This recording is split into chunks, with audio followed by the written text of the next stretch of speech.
षट्तिला एकादशी व्रत कथा। एक समय नारद जी ने भगवान श्री विष्णु से यही प्रश्न किया था और भगवान ने जो षट्तिला एकादशी का महात्म्य नारद जी से कहा, सो मैं तुमसे कहता हूँ। भगवान ने नारद जी से कहा कि हे नारद, मैं तुमसे सत्य घटना कहता हूँ, ध्यानपूर्वक सुनो। प्राचीन काल में मृत्युलोक में एक ब्राह्मणी रहती थी। वह सदैव व्रत किया करती थी। एक समय वह 1 मास तक व्रत करती रही। इससे उसका शरीर अत्यंत दुर्बल हो गया। यद्यपि वह अत्यंत बुद्धिमान थी, तथापि उसने कभी देवताओं या ब्राह्मणों के निमित्त अन्न या धन का दान नहीं किया था। इससे मैंने सोचा कि ब्राह्मणी ने व्रत आदि से अपना शरीर शुद्ध कर लिया है, अब इसे विष्णुलोक तो मिल ही जाएगा, परंतु इसने कभी अन्न का दान नहीं किया, इससे इसकी तृप्ति होना कठिन है। भगवान ने आगे कहा, ऐसा सोचकर मैं भिखारी के वेश में मृत्युलोक में उस ब्राह्मणी के पास गया और उससे भिक्षा मांगी।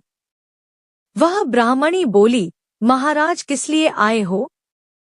मैंने कहा, मुझे भिक्षा चाहिए।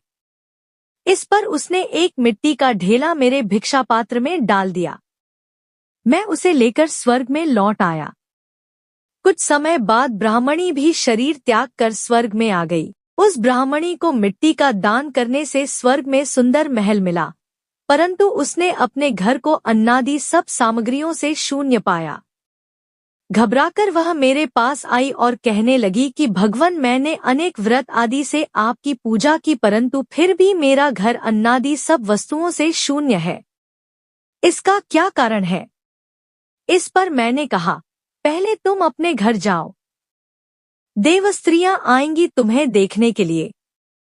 पहले उनसे षट्तिला एकादशी का पुण्य और विधि सुन लो, तब द्वार खोलना। मेरे ऐसे वचन सुनकर वह अपने घर गई। जब देवस्त्रियां आईं और द्वार खोलने को कहा तो ब्राह्मणी बोली, आप मुझे देखने आई हैं, तो षट्तिला एकादशी का महात्म्य मुझसे कहो। उनमें से एक देवस्त्री कहने लगी कि मैं कहती हूँ। जब ब्राह्मणी ने षट्तिला एकादशी का महात्म्य सुना तब द्वार खोल दिया। देवांगनाओं ने उसको देखा कि न तो वह गांधर्वी है और न आसुरी है, वरन पहले जैसी मानुषी है।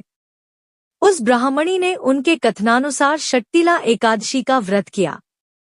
इसके प्रभाव से वह सुंदर और रूपवती हो गई तथा उसका घर अन्नादि समस्त सामग्रियों से युक्त हो गया। अतः मनुष्यों को मूर्खता त्याग कर षट्तिला एकादशी का व्रत और लोभ न करके तिलादि का दान करना चाहिए। इससे दुर्भाग्य, दरिद्रता तथा अनेक प्रकार के कष्ट दूर होकर मोक्ष की प्राप्ति होती है। इस प्रकार षट्तिला एकादशी व्रत कथा समाप्त हुई। जय श्री हरि।